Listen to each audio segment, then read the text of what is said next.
Welcome. You are listening to the Birth Words Podcast, episode number 28.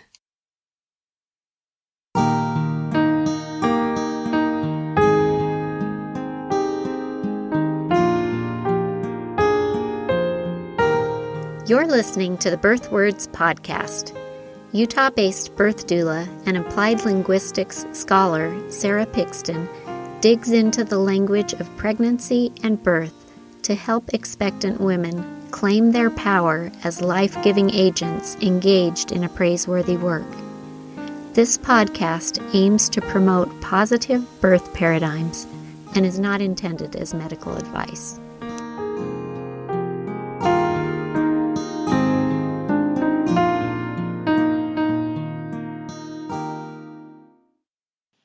In today's episode, I'll be talking with Dr. Sayida Peprah about cultural competency. Dr. Sayida Peprah is both a licensed clinical psychologist and trained birth doula. She specializes in multicultural psychology, trauma, suicide prevention, and maternal mental health.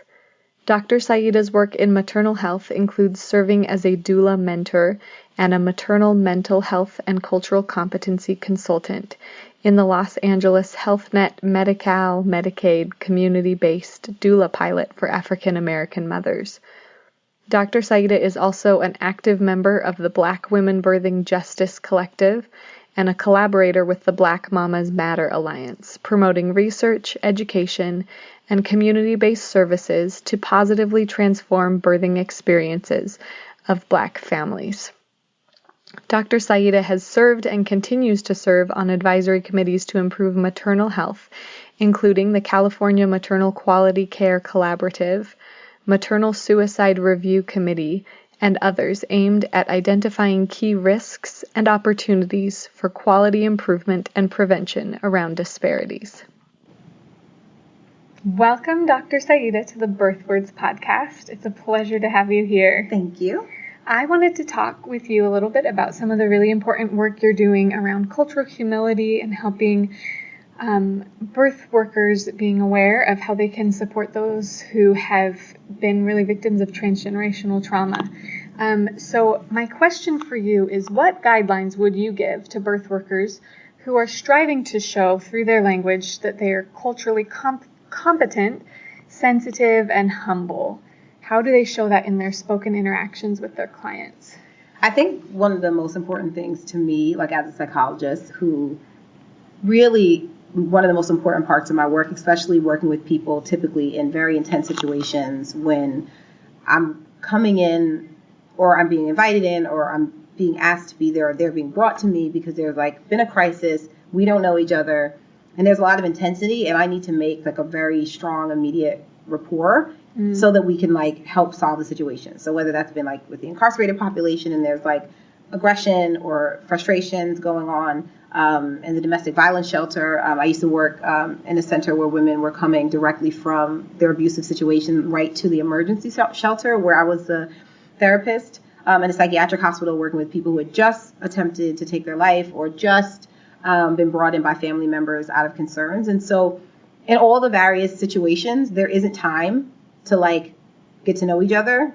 And I have to be effective at showing people that I actually care and that I'm listening to them and that I don't have any overt biases against them. Most pertinently, like why they're coming in, like, oh, that you were in an abusive relationship to start with, or that you found yourself in prison to start with, or that you tried to take your life or cut yourself or whatever. And so that comes into play a lot. And what I think is most important is that I actually do care. So it's nothing that I do that's like a guideline. It's not a script. It's not like, let me check and make sure that I do anything in particular. That I like center myself and I go into a space of like common humanity where a person has found themselves in a very difficult situation. And I am like blessed to be able to be with them at like their lowest moment and be with them like as a human. And then I have some skills and some tools to help them through whatever it is. And to me, that's not very different in how I approach being a doula, which is outside of that practice and that work, but with the same energy of you are a person who is going through, and a lot of times it's first-time moms that are coming to want to have a doula, or women who've had experiences in birth, and people who've had experiences that didn't actually reflect for them what they wanted in their first birth. So they're really coming like, I need support, right? Like you come to a doula, like I want help, right? In some ways. And so how do I show you that you don't have to be guarded with me, that you don't have to worry about trust issues because I have some other agenda, is that I don't have another agenda, right? Like I have to really, human beings really detect BS. Like we are like masters at that. And especially people that have historical disparities, historical trauma, especially if it's race related, if they're marginalized populations, like they know by protection and resilience of the community, like you teach every generation, like you notice ways that people protect themselves in dominant, like aggressive, potentially harmful spaces. And so that's a way of being that a lot of people have wherever they are marginalized, whether that's because of their gender identity, sexuality, whether it's race and culture, whether it's religion, of this, like, are you a safe person for me to be with? People come with a guard because they've had experience that they're not safe. And so how you show that they don't have to be is that you actually just have like ease with them. Like, but you have to develop that as a person in your own time. Like, you've got to know various types of people. And I always tell people, you need to think about the people that you are most uncomfortable working with and get to know people who are in that lifestyle, whatever that looks like.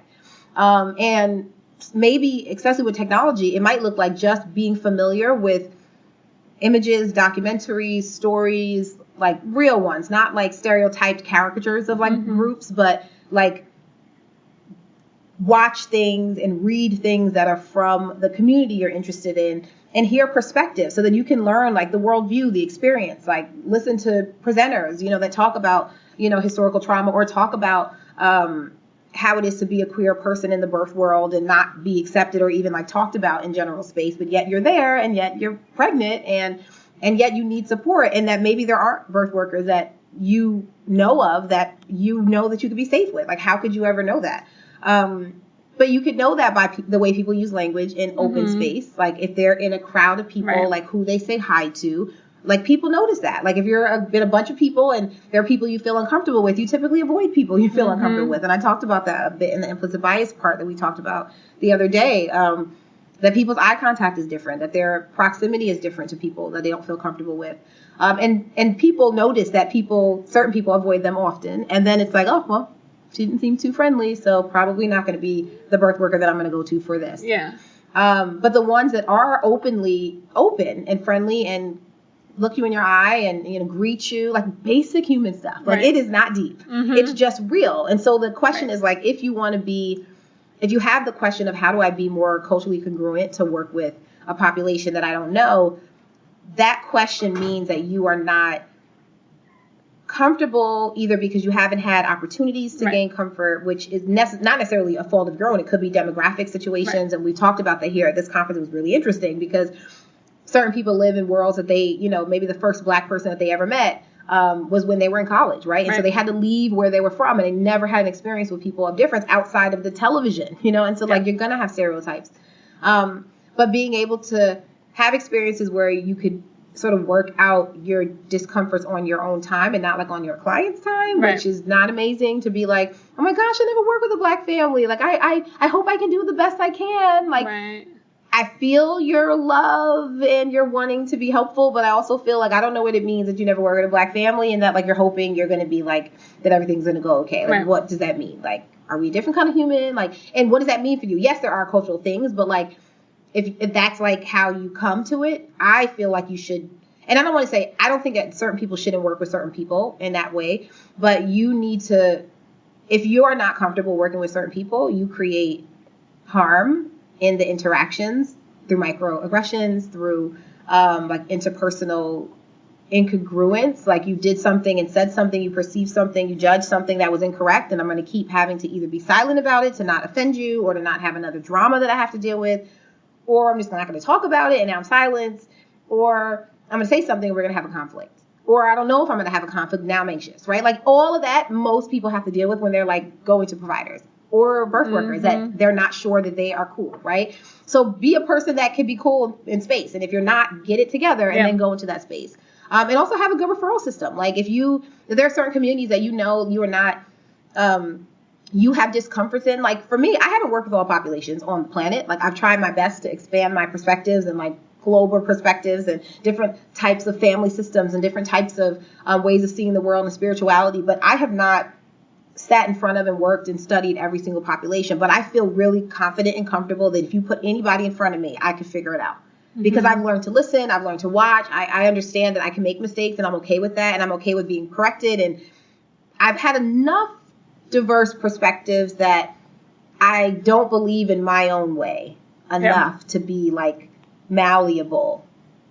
And yet I'm challenged every day when I like come across a new thing and a new perspective that especially as I'm trying to continue to expand. So, but I'm not uncomfortable in a space where I don't know. But if you're that person, you are uncomfortable, you need to check that discomfort. Yeah, so that's what I mean. It's not about you haven't had interactions. It's about how comfortable are you? How much do you really feel like you can like just show up? And some people, they're like, I just love, birth work. I just love the babies coming. And I just love to support people who, really could need support in this family system.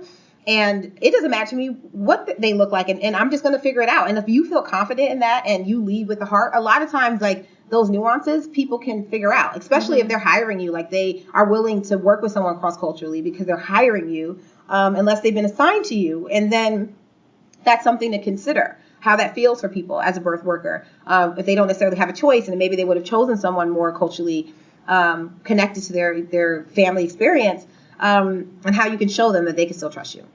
Yeah. Thank you. That was a long answer. No, I feel like I can't add anything. I didn't even know if I was going to have a full answer for that question. You've got the answers. Thank you. I think that's really important that you talk about like putting yourself in the spaces that you're not comfortable in until you're comfortable, so that when you're speaking and interacting, you can be yourself, authentic. And because sometimes you grow up in a demographic situation where you haven't been in those spaces, that doesn't mean you're shot. You can't interact with those people, right? Just get yourself in those spaces, find comfort, and then you're able to. And getting in those spaces, to be clear, doesn't mean getting in and like doing a lot of talking and like making it about yourself, right? It's like getting into a space and being an observer, right? And like being asked to be in that space. So you still have to find someone that will take you on that journey. And a lot of times, I mean, to be like a voyeur in somebody else's culture is like weird in most cases. Right. Maybe not in some, but most of the time you need to like be invited into that space. But also you must know that when you're there, it changes. Yeah. So even though you're in the space and you may have been in the space for 20 years or 50 years, you may have had family members that are from a cross-cultural community. And like, I know there's still something that happens when there's another person in somebody else's cultural space. Like it just changes sometimes the way that people interact, the language that they'll use, the relaxation that they'll talk in their conversations, out of real like thoughtfulness for like what the other person might experience if they're there. Eventually, maybe you might be blessed to be so congruent to a cultural community that when you're there, they forget. That's a beautiful, powerful, sacred space that you will never know you got to. Only they know that. And you might think that, like, oh, it's not a big deal, I'm here. But it's really like something that in the community, like people get to a space and they're like, man, I totally forgot so-and-so was white. Like, that's so crazy. Isn't that crazy? And like, we just, I never, and then I'll be like, oh man, I'm sorry I said that. I totally forgot you were here. And then it's like, that's actually like a positive thing. Like if you're trying to learn to be able to immerse yourself in cultural space where people don't feel like it's about you, that they can have their space and you can just be in it. And I think everybody needs that sacredcy of their own space, but also it's a blessing to be able to do the cross-cultural thing because we must do it, like in this world, in America, in all these spots. Yeah. Thanks for the clarification. Yes. That's important. My other question for you is, as a birth giver of color, when did you feel the most seen and heard? Okay, so when I was giving birth, I felt most seen and heard. Actually, was a unique situation.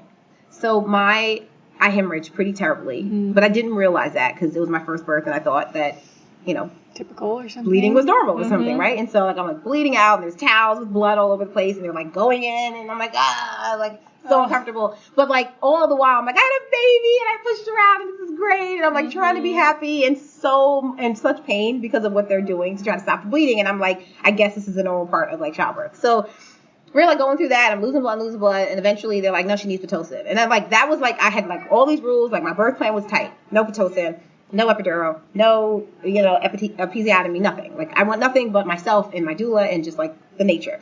And so, but I was done having the baby already. And like, I didn't understand the use of Pitocin after that. So my doula got in my face, like in front of the midwife, who was like, you really need this. And I'm like, I don't care anything about any of this. Like, I'm not getting Pitocin. Like, I don't do medication. Like, and she was like, I understand. Like, I know you're natural, and I know, like, I know everything. I understand.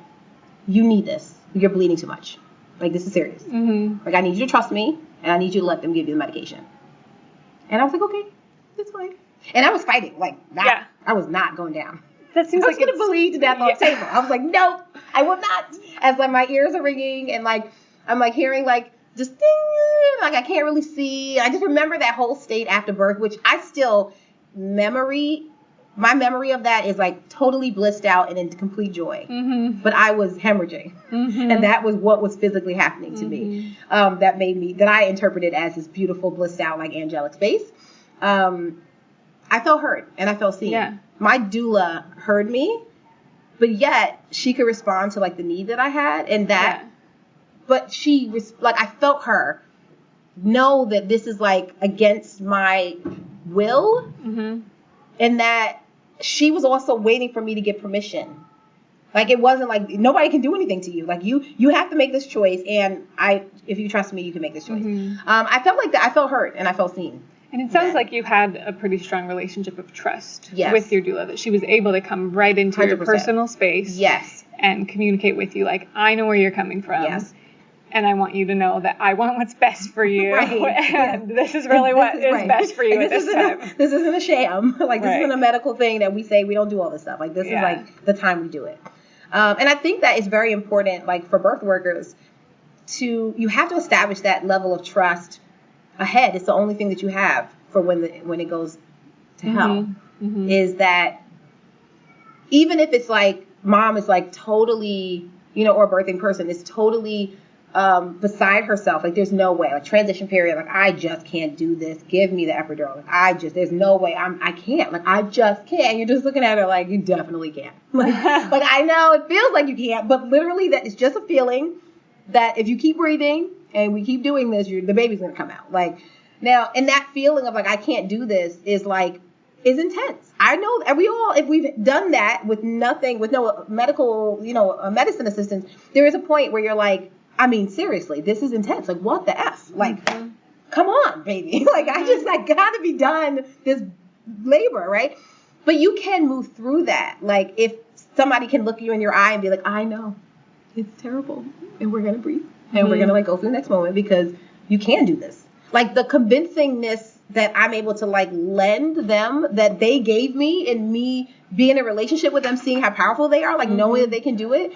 We just like, it's a dance. And I think, I never would say like the power that a woman has in birth is going to come from the doula or the midwife or whoever is like the birth attendant of the family. But that trust that like, I do respect you and I see you and I hear you and I'm with you and I believe in you. Like, just, we all need people to believe in us when we're like feeling weak, and I just think that's like, it's golden, and it's just the relationship. It's literally like the relation. And it's the same thing a mother can do.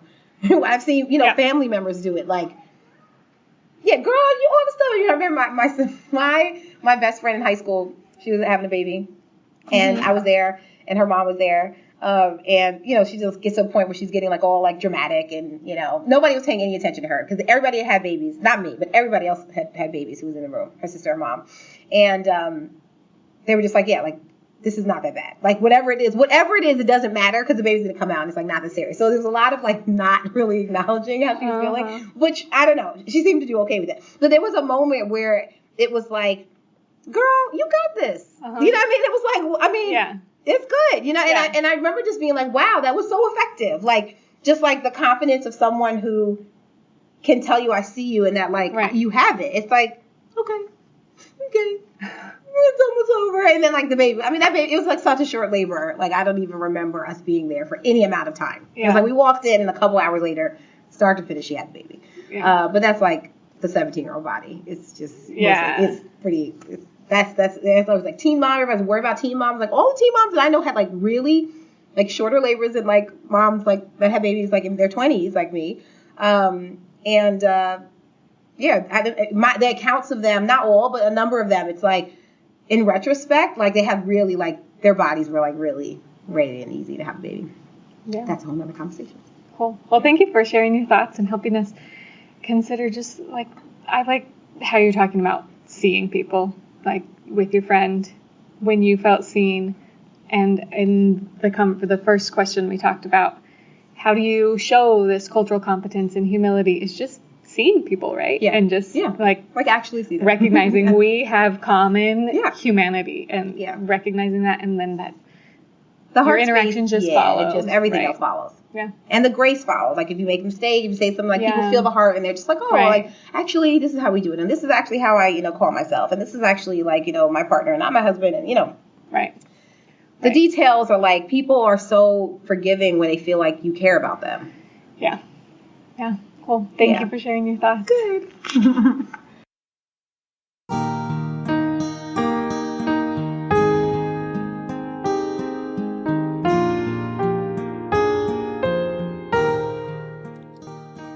Did words play an important role in your birth experience? If you're interested in sharing your story on the podcast, go to www.birthwords.com. If you're liking what you hear on the podcast, please leave a review on your podcast app. For more resources about harnessing the power of words to benefit the birth experience, visit birthwords.com.